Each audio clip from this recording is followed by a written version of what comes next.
All right, everybody, welcome back to part two. Jason and I from the Driven by Details podcast. We are talking a little bit about some of the stuff that took place for SEMA prep for 2022. Moving on to the Ringbrothers, Jason. Let's talk about the Ringbrothers, and let's talk a little bit about their builds and the Ringbrothers and how prep for SEMA 2022 went. Jason's tired. We're both tired. I'm tired. So, starting off, we meet in the middle between Wisconsin and Chicago. Were we in Wisconsin or Chicago or Illinois? I don't know. We were in Wisconsin. Okay, Bristol. Bristol. Yeah. Met at a local bar. Yep. Had a brewski. Yep. Chatted for brief. 15, 20 minutes. Just enough to down the beer. Transferred stuff. Yep. And the gift from the roaster shop. And away you went with Dave P. And then we started, that morning we got up, and Dave was tired, I was tired already, and we had to do this cycle all over again. Sure. Now this is Monday morning, October 24th. Yes, so this past Monday.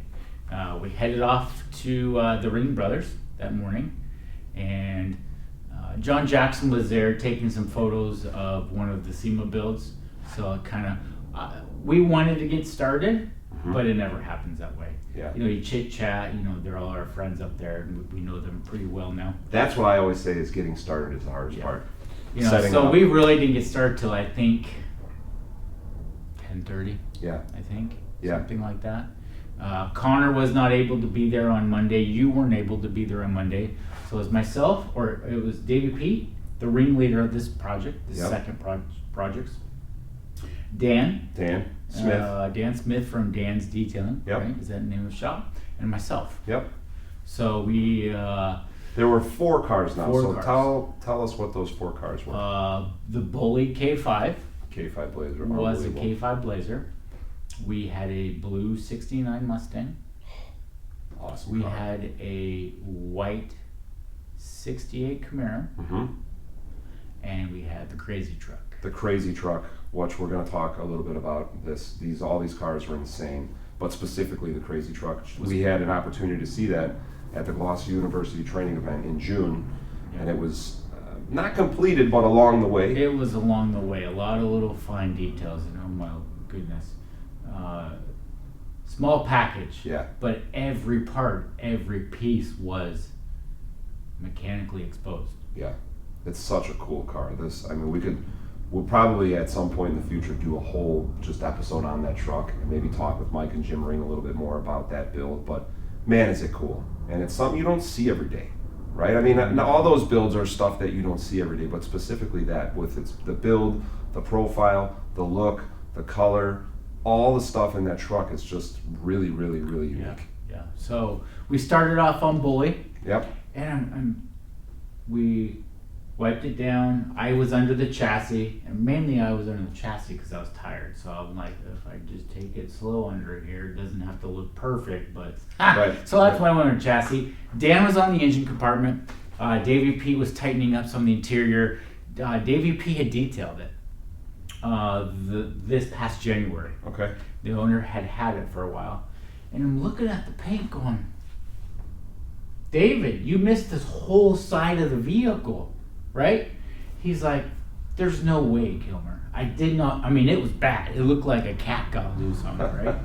And I'm like, let me go look on the other side. I'm like, it's like 2 different trucks. Like, what happened? So anyways, I'm perplexed, but we're finishing that up. David's trying to clean those big mudders, right? Right, yeah. With the tire cleaner, and it was working, but man, all that wax residue from the freshies, tires was just, he was getting frustrated. Sure. A lot of rubber, front, back, and the tread. Yeah. So we finished that up. They were working on that, and I think it was just after lunch. So funny. Mike comes in, and I said, Mike, what happened to this thing? He goes, oh, I repainted the whole thing. David did not know that. I said, David. I didn't know any of this, by the way. I said, David, I know why it looks like crap. He repainted the whole side. Mike is notorious for not telling us issues of things. He surprises us. Yeah. The beauty of Mike Ring. So we finished that, and I had started on the Blue Mustang. So David was polishing all of Mike's stuff that he left behind for me. See, Mike, he left since he has David at his disposal. He's like, don't worry about it. They'll clean it up. They'll tune it up. But did Mike say why he repainted the Blazer in the first place? I have no idea. It got damaged or who knows, right? Who really cares? You think that would be a detail that he mentioned, like, hey guys. Not Mike. That not side Mike. of the car had gotten repainted. Not Mike. That's why we love him. It's unbelievable. Because he's just like, huh? Yeah. What? Right. It's fine. Yeah. He didn't even want David to clean it up. I said, David, you gotta polish this side. It looks terrible. What did you do? He's like, I swore I polished it. And he did. And he did. And then Mike repainted the whole side. So these are the things that you just don't know at SEMA when you get going with these cars. You just don't know some of those little details, right? Because everyone's under the crunch. Yeah. The Ringbrothers are packing up. They're driving these cars. 4 cars. Everybody was on one car. Back and forth. 4 of them. Yeah. All the mechanics and all the assemblers were in the shop with us. They're trying to put the cars together, make them work, and we're trying to clean them up. It's something I like to call organized chaos. Oh, it's chaos. Nothing's organized. I started cutting and polishing, and the Mustang wasn't that bad. No. It came just from Avant-Garde. Avant-Garde had it for some time, and so we were doing a tune-up on the paint, and so I'm hammering down on that, and they're trying to fix the windows in the Camaro and the Mustang. That's right. Yeah. That's right. So that was Tuesday. You started doing the polishing, and that was I was still out of town on Tuesday. Yes. Gosh, my days are all crazy too, and I wasn't able to get to the Ringbrothers until Wednesday afternoon. Yeah, and Connor was on the green truck. Yep. Tuning the interior up, polishing the carbon fiber. We'll have a podcast all for that truck by itself. Yeah. And he was trimming up some of the PPF on it. They put PPF on that truck to protect it. They were supposed to go to the racetrack, I think, and test it. Right, they were going to road test that truck, and they knew from the profile of the tires and the type of build that it is that thing was just going to get pretty much assassinated. Yeah, because it has slicks on it. Yeah. Big slicks. Yeah. So Connor was tuning that up. Some of the parts were lifting a little bit, things like that. Not a big deal, but Connor was taking care of that, the green truck. I was on the Mustang. David and Dan at that point had finished up the Blazer, right? I just said it right. The Blazer, not the Bronco. Not the Bronco. And then they were cleaning the tires, the big knobbies. So they spent half the day, I believe, on Tuesday. It's insane. Outside in the cold, they were not happy, scrubbing all the wax residue off the tires. And so I was finishing up the Blue Mustang, and then we were ready to leave for lunch, and it wasn't Sean. Who was the other guy? I'm having a brain fart right now. Not Dan. The big guy that worked for Ringbrothers. The Ryan? Ryan. So the window strips had to be airbrushed. He's like, I got it, no worries. Well, what he didn't do after I got done compounding and polishing it is he airbrushed it, and we saw plumes of overspray. We're like, Dan was about ready to lose it. He was like, and I'm like, no big deal. And Dan's like, well, we have to repolish it again. I'm like, man, what we gotta do? Yeah. We didn't have to repolish it, but and then they took the hood off and did some other stuff to it, and it was chaos. It was chaos, and it was so much chaos. I missed polishing the whole door. David was not happy. He's like, Kilmer, you missed this whole door. And I'm like, sorry. He's like, come on, you're killing me. I'm like, I'm so sorry. He was not happy. I think this just the stakes, right? It's risen. It's it like is. It's easy anytime you're detailing to get distracted by stuff, but like at the Ringbrothers, you know, when there's music playing, there's people coming in and out, there's other clients coming in checking out the cars. The Ringbrothers are showing off to some of their friends. We had people coming in and out all day long. Yeah. And that's just fine, but it's just chaotic. Yeah, and it's hard sometimes because, right, you stop or someone comes up and asks you a question, and then you gotta get back to where you're at, and there's just a lot of those little moving parts, which makes that whole process challenging. Because, like, by the time I had gotten to the Ringbrothers on Wednesday afternoon, you know, I was kind of just filling in some of the fine details on all of the cars that just didn't get done. I like those fine details at the end of the project because I feel like it just ties the whole vehicle together. So Well, you know, and Dave was like, well, who's going to clean the back of the green truck? I said, well, that's Matt, most definitely.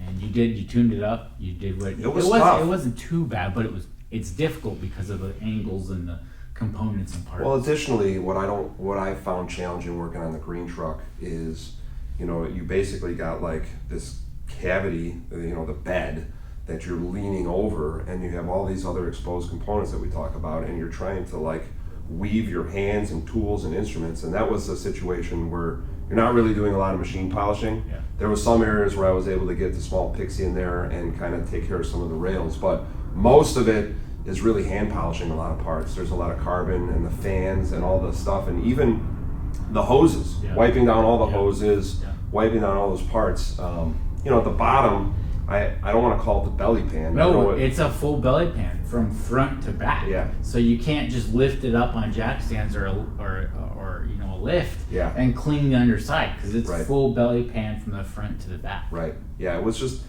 that was a learning curve because I've done a lot of different things involved in detailing, but specifically that engine or in the back where the belly pan's at, it was tough because there was a bunch of grass and crap and just stuff at the bottom. So that rubber from the tires from Mike or Jim smoking them. Yeah. Dude, it was super cool. So it was for me to show up at the end of the ninth hour before, because the trucks, this is Wednesday when I got there, which is the 27th, I believe. No, the 26th. Yeah. And I was working in the corner on the Camaro. Yeah. Because we had the Camaro on the lift and I just couldn't see on the driver's side. There were sand scratches in it because Mike was like, don't worry about it, they'll clean it up. Well, yeah, when we had 2 weeks, it was okay. Sure. Now we have, you know, essentially a day per car. Right. So I said, Mike and Jim, can we get it off the lift to the other side where the K5 was, and can we polish it there? And they said, yeah, no problem. So we went to lunch and they moved the cars around.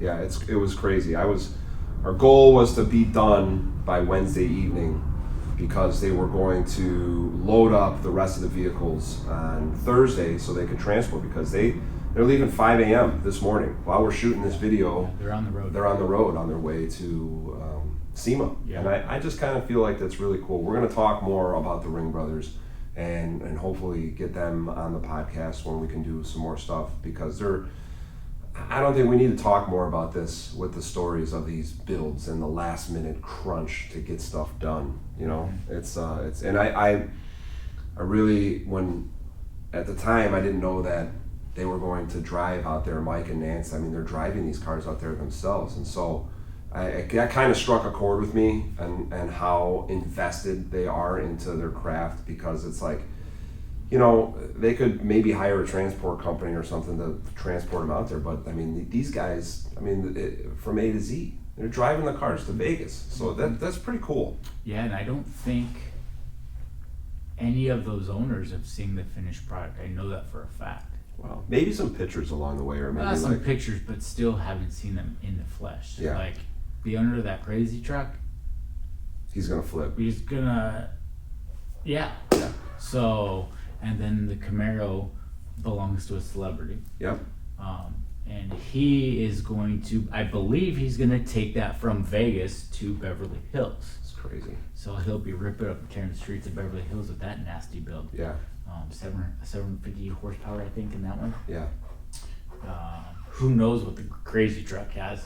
Yeah, who knows? Well, we're going to find out here real soon. I mean, after SEMA's done, those cars will get delivered to their owners, and who knows, we might have to clean them up again in the future, whether it's for the Ringbrothers or for the owners themselves. Well, but, you know, all in all, the SEMA stuff was pretty intense, and I'm really happy and blessed to be a part of it all. And I think I like to say this, that there's a lesson in everything, and there's a lesson in every project that you work on, and I'm really proud of everybody that that we worked with, and was really, really, really just humbled to be a part of all this. So it's next year. I know if we do this again, I don't know if there's another way that we could plan or try to make things smoother or try to make things more efficient, because it's kind of just chaos. We're there at the ninth hour. Yeah.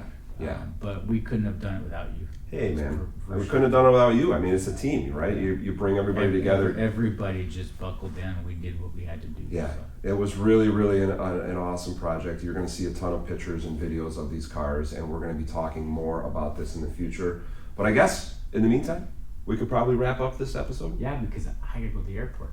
Sweet. So, thank you guys for watching, and we will see you guys here very soon.